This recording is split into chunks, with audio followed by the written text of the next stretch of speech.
Welcome to the Fast Leader Podcast, where we explore convenient yet effective shortcuts that will help you get ahead and move forward faster by becoming a better leader. And now, here's your host, customer and employee engagement expert, and certified emotional intelligence practitioner, Jim Rimbaugh. Call Center Coach develops and unites the next generation of call center leaders. Through our e-learning and community, individuals gain knowledge and skills in the 6 core competencies that is the blueprint that develops high-performing call center leaders. Successful supervisors do not just happen. So go to callcentercoach.com to learn more about enrollment and download your copy of the Supervisor Success Path ebook now. Okay, Fast Leader Leads, and today I'm excited because I have somebody on the show today who I've known for a very long time. I've tried to get on the show to be a guest for a long time, and I hope I don't mess things up, because I want to make sure that you find out about her and her work, because I think she's absolutely brilliant. Lori Bocklund was born in Marquette, Michigan, so that makes her a Youper. She was raised in the Midwest with a short stint in the South in the 60s. That combination gives her a latent Minnesota accent, in spite of the fact that when she moved from Goldsboro, North Carolina to Burnsville, Minnesota at the age of 8, she said y'all and yes ma'am routinely. Lori is the youngest of 3, but has defied the stereotypes of the youngest child throughout her life. She had an idyllic childhood, playing many sports and loving math and science along with writing. Lori decided to follow in her father's footsteps and study engineering. She chose South Dakota State University for its engineering program, community, and blossoming women's sports. As a Briggs Scholar and track and field and cross-country athlete, she received an excellent education, was a member of 2 national championship teams, and built lifelong relationships with her teammates. Lori started her career in systems engineering, working on nuclear survivable communications. Men know that this was back in the early 80s. And then she escaped to the less scary world of air traffic control systems. These jobs had nothing to do with contact centers, and she earned her master's degree in engineering from George Washington University. She then stumbled into contact centers and found joy in using both her technical and communication skills in a sales support role. She moved into the world of consulting in 1993, where she continues to love the challenges of helping clients solve problems and improve their operations and use of technology. She started her own company, Strategic Contact, in 2004 and has a wonderful team of similarly experienced consultants working with her. Lori is recognized as an industry leader in contact center technology. She has written a book and countless articles and presented seminars all around the world. She has earned a bit of a fan following from clients and consumers because of her thought leadership contributions, and because she has a unique combination of technical know-how and the ability to communicate it effectively. And she has fun sharing that knowledge. ICM honored her with a Lifetime Achievement Award in 2015. Her husband thought that meant that they could retire, but he was wrong. Lori lives in the Great Northwest in Beaverton, Oregon, where she strives to be accent neutral. She and her husband met on a bike ride and still loves to get out on the roads and trails and put some beautiful miles in. She also still runs, hits tennis balls, hikes, cross-country skis, and otherwise tries to stay in shape. Her lucky Labrador Retriever, Goblet, gets 2 walks a day and is the most spoiled member of the family. Lori Bocklund, are you ready to help us get over the hump? I am. I'm glad you're here. Now, I've given my Legion a little bit about you, but can you share what your current passion is so that we can get to know you even better? My current passion is reality. I'm not talking about virtual reality or augmented reality, just plain old reality. That's because I think we all have too much info coming at us too quickly, and nobody takes enough time to really discern hype from reality, and that has big implications. I speaking of that whole reality piece, and when you put it in context and combine it with the whole need for transformation. And so for me, I get exposed to a lot of people wanting to do customer experience transformation and digital transformation. And I don't know what camp you may sit in, but some people say one fits in the other. I don't know which. But when you start also looking at a study that I have some access to some preliminary results from it, it says that people are only able to really invest, like 1 or 2 hours a week in things that are going on outside of their organization. And so when you look at the rapid pace of change, the need to transform, there's really no way that people can keep up with reality, is there? No, and I think that the hour or two that you're saying that study's pointing to might unfortunately be people absorbing information that is part of that hype that I'm mentioning. So they take it at face value. My big hot button, the biggest on this reality thing is artificial intelligence, which if you read things, spend an hour or two a week reading things, you'd think everything was artificial intelligence right now. And I think people need to slow down and really get a better grasp of what that really means, and then sort through the hype people are throwing at them. And they need to do that to make good decisions, because nobody has enough time, money, or resources to invest in all the things that are being thrown at them. But it's tempting, and it all looks too darn good. Okay, so as you were starting talking, I was starting to think about the word seduction, meaning that, look, the reality is that vendors have to sell their products in order to stay, a viable business. They are in a sea of sameness when you start talking about marketing messages and platforms to message on and this, that, and the other. And so they have to essentially seduce people into being interested in what they do, what they have to offer. And so if you start thinking about the whole seduction, as well as so many of the pay-to-play models for platforms to be built, you don't need to drop any names here, but we all know that those things exist. And being able to trust the message. Doesn't it just all feed into that, transformed, or I should say, false reality? Yeah, that's I like some of the phrases you're using. The sea of sameness is a great phrase. That's why vendors are jumping on the bandwagon, right? That they've got to make it sound like they're Me Too. It's a different kind of Me Too than what we're hearing in the regular news, but they want to say, yes, I do this stuff too, and look what I'm doing with my fill in the blank, my IVR, my CRM, whatever application. Routing, reporting, analytics, they're all kind of pointing to the role of artificial intelligence and making it sound really good. But it is up to the buyers, the users, to differentiate, and that takes time. That means we have to dive deeper and not just get enamored with or seduced by, your word is a good one, a particular solution or a particular concept, and spend the time to dive in, dig deeper, do some due diligence, bring in some help. I spend more than an hour or two a week looking at this stuff, right? And so do analysts and others. So it gets some help if you don't have time to dive in yourself. Well, and I think that's a real good point, because you and I had the opportunity to meet at an event last year, and we actually did a short video interview, and we talked about the wild, wild west. And there were several things that you talked about when you were explaining, the wild, wild west.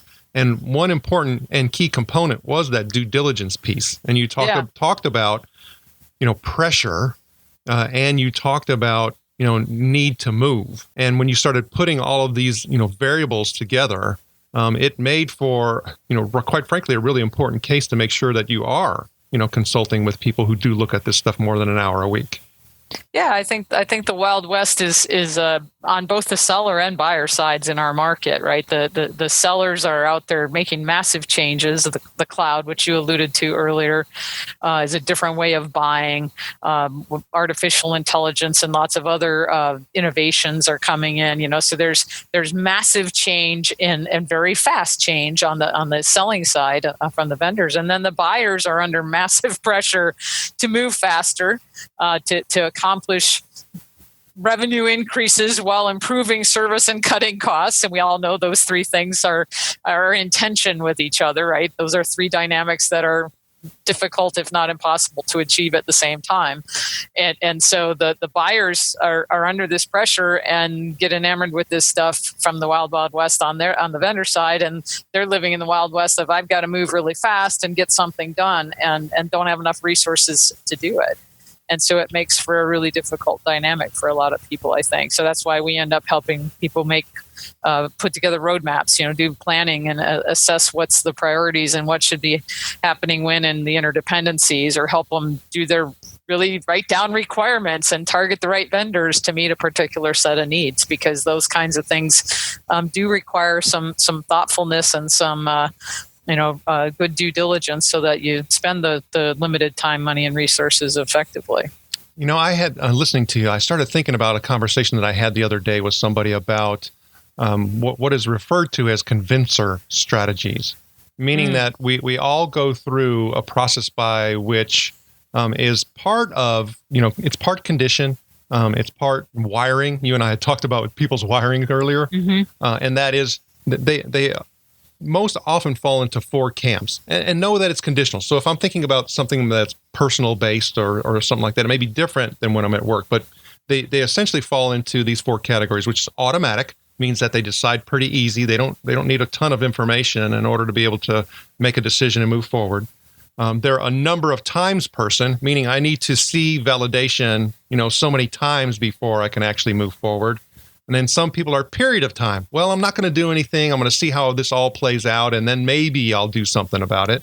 And then other people are consistent, meaning they get so caught up and bogged down in the weeds and the details that, getting a decision out of them is just like pain, right? So when you start talking about the different types of people that you are coming across and working with and ultimately supporting to make a decision, what do you find you often run into? I think I was going to say we probably deal with all of those, right? And maybe varying by client, but it also may be varying with people within a client environment.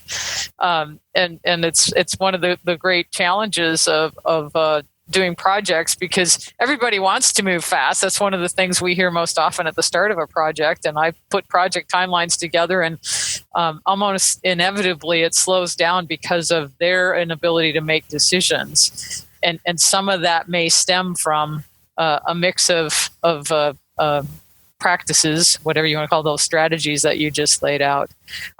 We hear, I use the phrase shiny object syndrome. That might go with that automatic, right? That they just get excited about the next thing and they want to go in a different direction. And then there's other people that we have the FOMO, right? Fear of missing out. They can't make a decision because they're still waiting to learn more about, well, what about this? What about that? What about this? And with the different sourcing strategies right now, that's particularly difficult. Because people that want to keep all their options open are never going to get to a solution that they can feel comfortable with. So that's part of that Wild West, right, of the challenges that people face, I think. Exactly. So if we start talking about traps, meaning that, okay, I do need to have some actions take place. We've got to do something. We've got to move. If you were taking in that whole thought process about those different types of people, what recommendations would you give somebody that has to make a decision to move forward, that they should do what? Yeah, part of it is trying to give them enough information that's targeted on their hot buttons and pain points. I've studied. I love to read about brain science, and I've studied how we make decisions, how people make decisions. There's some really good books about that, and people tend to reject information that doesn't kind of feed their position. So you have to work hard to get them to understand information that they might naturally reject because it doesn't feed a given position. If you don't know their position, you kind of got to dive in there a little bit and learn that and try and get to that. A good example is the cloud stuff. People, the fear they have is, I can't make that decision because I got to know all the costs before I make a decision. And there's enough data out there, and there's enough high-level stuff that you can put in front of people and say, well, here's about how it would play out, and look at the right time, the total cost of ownership timeline for them, and play it out, and then talk about how do you want to pay, because it's not just how much will it cost, but how do you want to pay. So, for example, I have a client right now. They can look at it. These aren't the exact numbers, but you can pay $200,000 up front, or you can pay $6,000 or $7,000 a month for 5 years. Which do you want to do? If you're going to sit on the I buy it up front for a long time, it's going to obviously be cheaper, but that's not how most people want to buy things these days. And so then it starts to help the decision process by looking more at how do I want to spend the money, not what's the exact number of it, right? So those are some of the things we have to help people sort through. Price being and how they pay being a very key one, but there are other factors as well.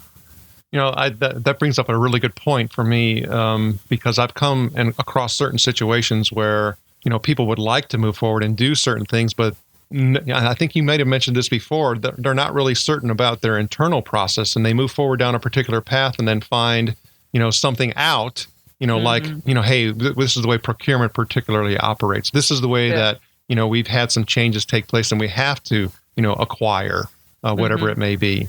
And how often do you see those types of things changing and stopping a process versus, somebody's just, their way they need to be convinced to move forward? Right. Yeah. It's one of it's a reason why we try and get a cross-functional team out of the gates if there's any kind of technology purchase going on, because IT can have hot buttons, procurement can have hot buttons, a security and compliance group can have hot buttons. So we don't want just one group of people. If say the contact center is saying, "Oh, we need this new technology," we want the variety of players that are going to be engaged in that ultimately to be involved up front, so that you can sort through. And we like to use kind of funnel visuals, right? I'm making funnels with my hands here, but to say, you've got a lot of options to start. The way you narrow them is to consider those things that will be the key decision factors for your company. And there's no one right answer, but we got to get the inputs from those various people, because they all have different perspectives and different things that will drive a decision. And then you can sort through the trade-offs in the context of that specific company's position on how they purchase, their views of security and who controls information, and a variety of things, networks and all that kind of stuff. So. All right. So, you talked about something that's critically important with any of these things, because oftentimes we're referring to, an enterprise solution, enterprise impact. And you talked about cross-functional teams and, being able to bridge those gaps and those things. If you start thinking about where things were, say 5 years ago and prior versus to where they are now, are you noticing that there's certain people who are now, part of that cross-functional team that weren't before? And you're like, that's unusual, or that's new? Yeah, I don't think there's anything unusual right now that I would point to. The security and compliance I mentioned, I'll call that a growing thing. And of course, it varies with the size of the organization and the vertical market they're in. And, financial services, healthcare, places like that have had to step up because of all the regulations and the certifications or compliance things that they have to think about. So that's probably the biggest change that we've seen. And like I said, I wouldn't necessarily call it new, but I would call it really still growing and getting more and more complex and detailed and diligent. So that one's a biggie. There's definitely changes with how IT views things, and that, again, can be very different from company to company and factor in size and vertical and a lot of different things. But they've always been part of the discussion. It's kind of just changing how they play in the discussion, because it changes on the IT department side as well as changes in how the vendors offer and deliver solutions.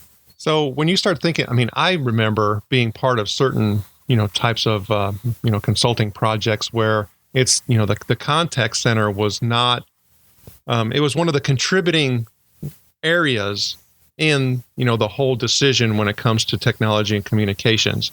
However, when you start looking at the, raising of the need to retain, customers and using the whole experience as a way by which we're now going to grow the top line revenue by getting more customers. Have you seen that the contact center is now taking more of a driver's seat in the enterprise decisions? Meaning, if it doesn't work for the contact center, there's no way it's going to work for the enterprise, because it used to be that, hey, this works for the enterprise, so the contact center just has to get on board.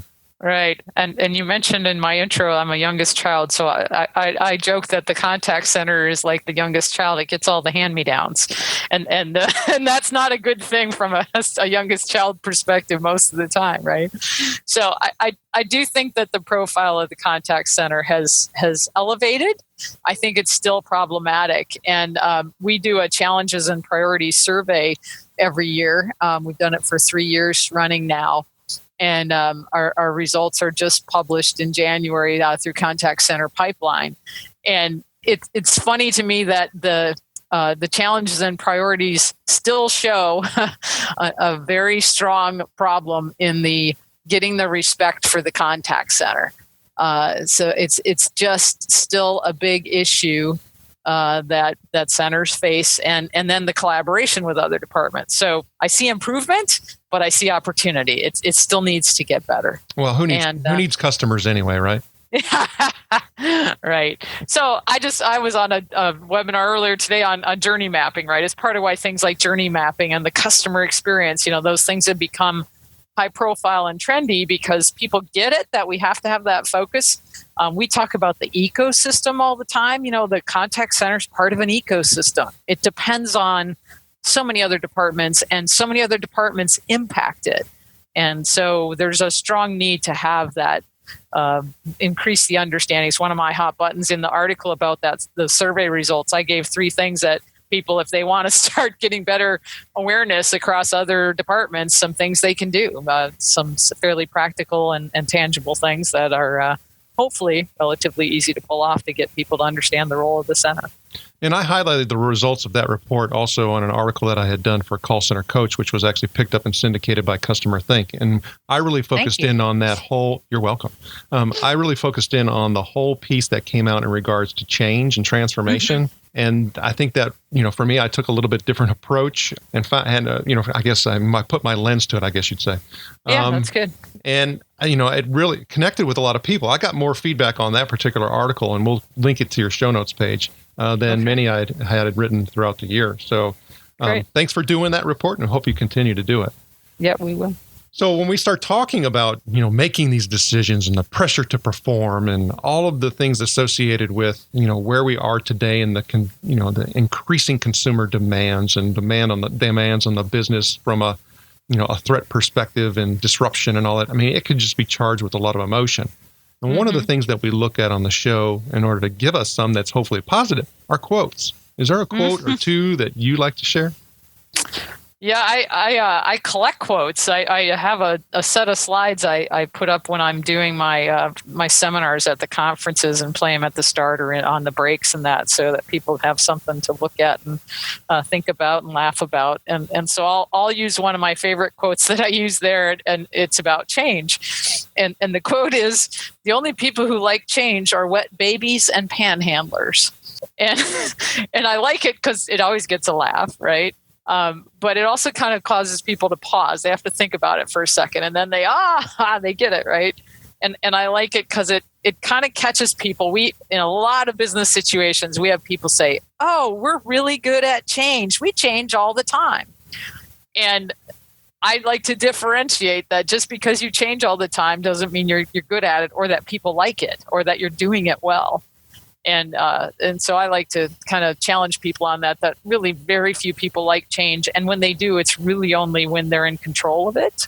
And so we have to think about that and help people change effectively. And that's how you use technology well. That's how you get ecosystems to change and start to pay attention to the customer and the contact center, and those kinds of things are pretty important.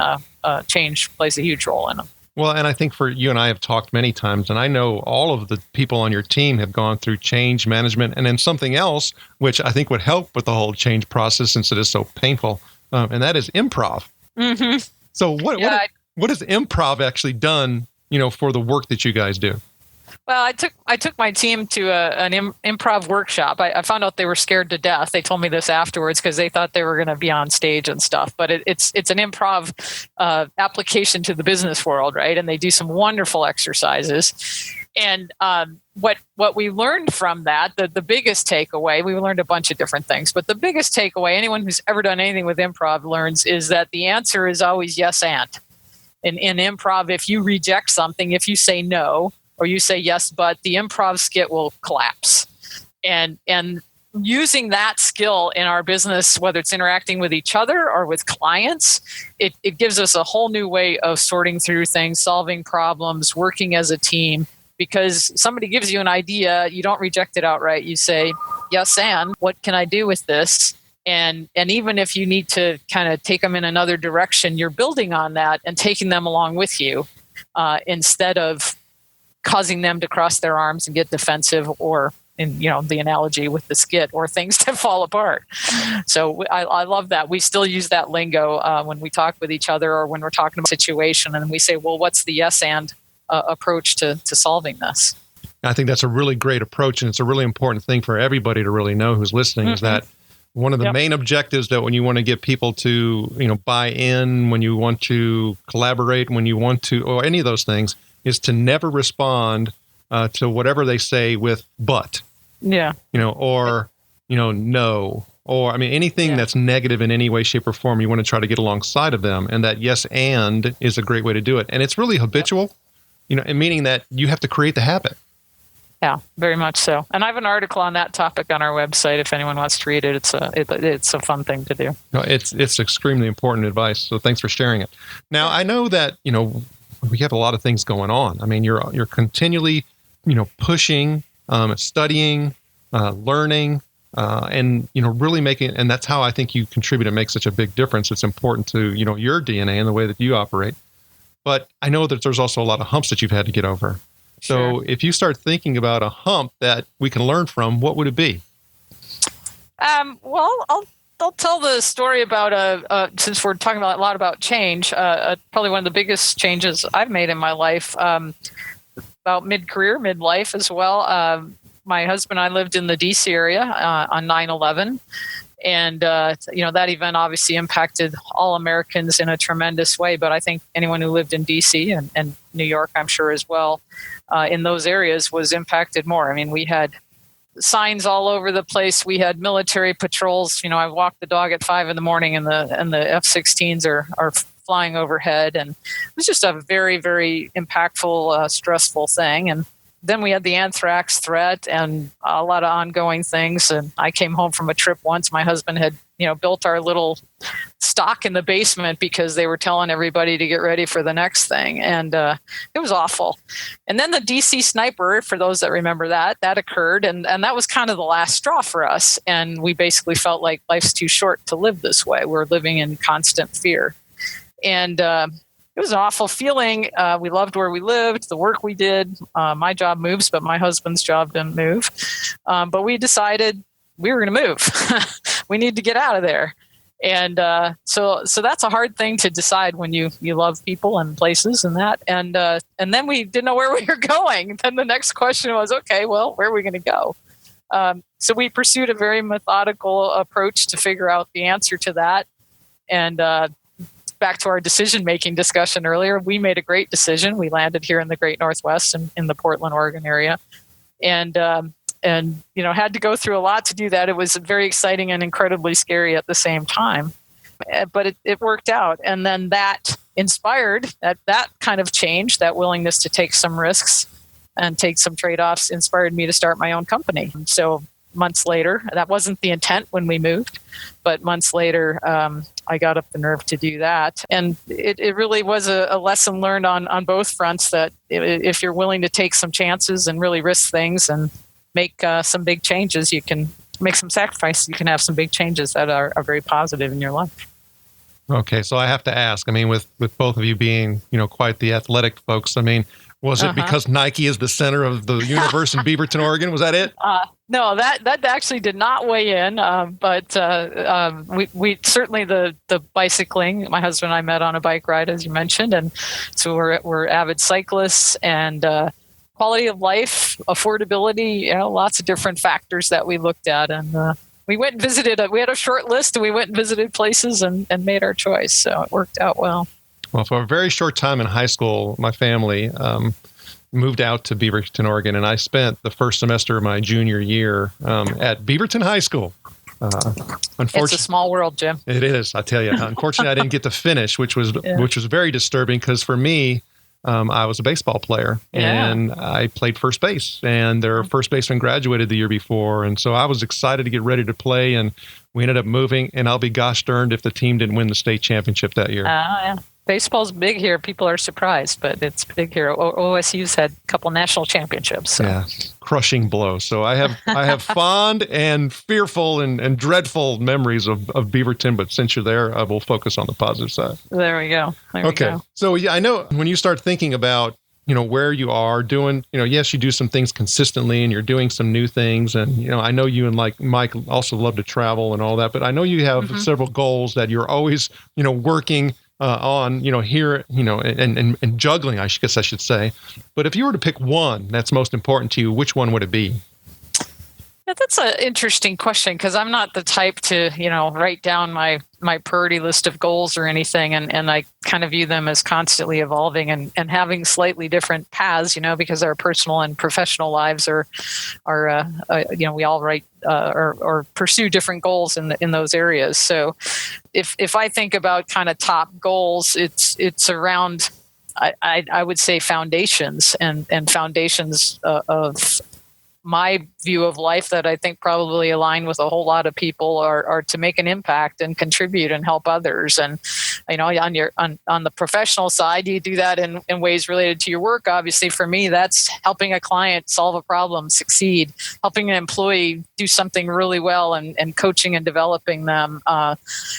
Someone at a seminar coming up to me and saying, wow, that was great. I understand that in a way I never understood it before. That was really helpful. So, on the professional front, that's how I can make those contributions. And in my personal life, that takes on a very different flavor in terms of the role I play as an aunt to wonderful nieces and nephew, and volunteer work and things like that. So kind of continue to evolve my goals in each of those areas, but that's kind of the foundation, I think, of any goals that I'm working on at any given time. And the Fast Leader Legion wishes you the very best. Now, before we move on, let's get a quick word from our sponsor. The number one thing that contributes to customer loyalty is emotions. So move onward and upward faster by gaining significantly deeper insight and understanding of your customer journey and personas with emotional intelligence.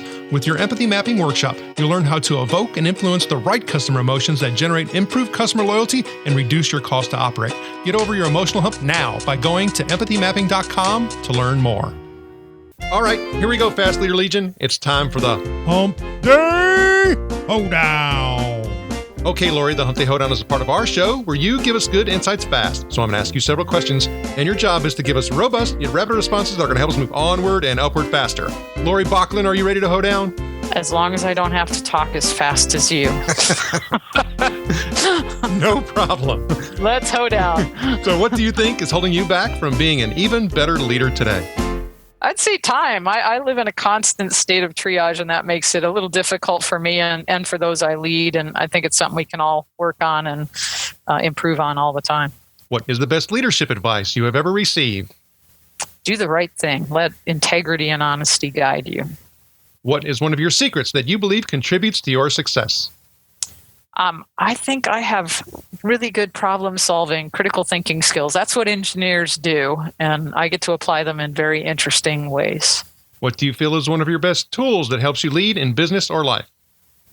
Communication. That's an incredibly powerful tool, and something I think I do well, maybe a little defying the stereotypes of engineers, but writing and speaking and those sorts of things. What would be one book that you'd recommend to our listeners? And it could be from any genre. I always recommend people read ADKAR, which is a change management book that stands for Awareness, Desire, Knowledge, Ability, and Reinforcement. It's a quick and fun read. It will make you very dangerous to your friends, family, and people you work with in understanding how people do or don't change. Okay, Fast Leader Legion, you can find links to that and other bonus information from today's show by going to fastleader.net/Lori Bocklund. Okay, Lori, this is my last Hump Day Hoedown question. Imagine you were given the opportunity to go back to the age of 25, and you've been given the opportunity to take the knowledge and skills that you have now back with you. But you can't take everything back. You can only choose one. So what skill or piece of knowledge would you take back with you, and why? That would be a tough choice between the change management and the improv. They're both so valuable. Can I take two? We'll let you do that. All right. And why would you take those? Because I think they're very simple, practical insights that help you work better with people. Understanding how we change or don't, why people resist change, and how you help them through that. So valuable. We look at every project through that lens. And then the improv you and I talked about, I mean, it's just a great, simple little tool for thinking things through and not rejecting what people are trying to say or accomplish, but incorporating that into the thinking and how you solve problems and work with them. Lori, it was an honor to spend time with you today. Can you please share with the Fast Leader Legion how they can connect with you? Yeah, I'm a little old-fashioned in the best ways are my email, Lori at strategiccontact.com, or give me a call. I love to talk to people, 503-579-8560. And I love LinkedIn as a great place to connect. Lori Bocklund, thank you for sharing your knowledge and wisdom. The Fast Leader Legion honors you and thanks you for helping us get over the hump. Thank you for joining me on the Fast Leader Show today. For recaps, links from every show, special offers, and access to download and subscribe, if you haven't already, head on over to fastleader.net so we can help you move onward and upward faster.